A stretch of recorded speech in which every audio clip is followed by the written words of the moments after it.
Tandukar. The Tandukars were famous as Kolya caste during the Buddhist period. When the Kolyas fled from Devdaha and entered the Kathmandu Valley, the valley was ruled by the Kiratis. Later, when Jaisiti Malla divided the caste, the Tandukar caste was also one of the 32 castes of the Japus. Being expert in determining the quality of rice since the 14th century, Kuvasa in Newari language denoted a person who knew more, thus they were also called Kusha. As they worked related to rice, their caste name is Tandukar from the Sanskrit word Tandul. In Nepal, Sambat 404, during the reign of King Narendra Dev, the Kathmandu Valley experienced a severe drought lasting nearly 12 years, creating widespread panic throughout the region. In response to this critical situation, it is said that following a special request and invitation by Lalit Chapu, King Narendra Dev of Bhaktapur, Tantric Bandhu Dattacharya of Kantipur, and Lalit Chapu himself, who carried the chariot well, brought the Rato Matsranath from Kamaru Kamaksha, modern day Assam, to Kathmandu Valley, after which there was a heavy rainfall.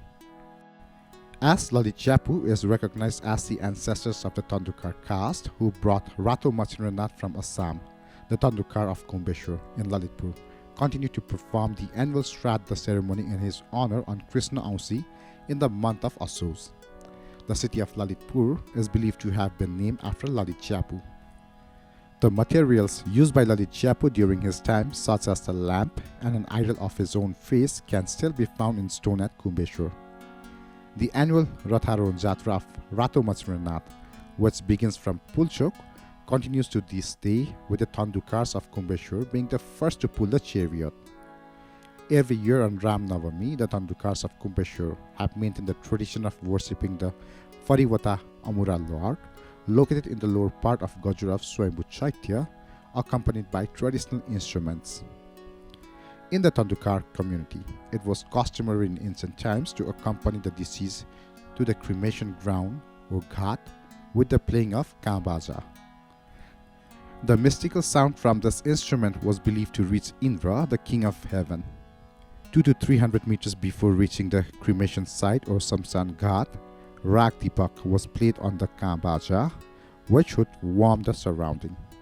According to legend, when the funeral processions reached the Ghat, the cremation process would be completed with the extraordinary sound of Kambaja, and the fire would emerge, cracking the ground open for the ceremony.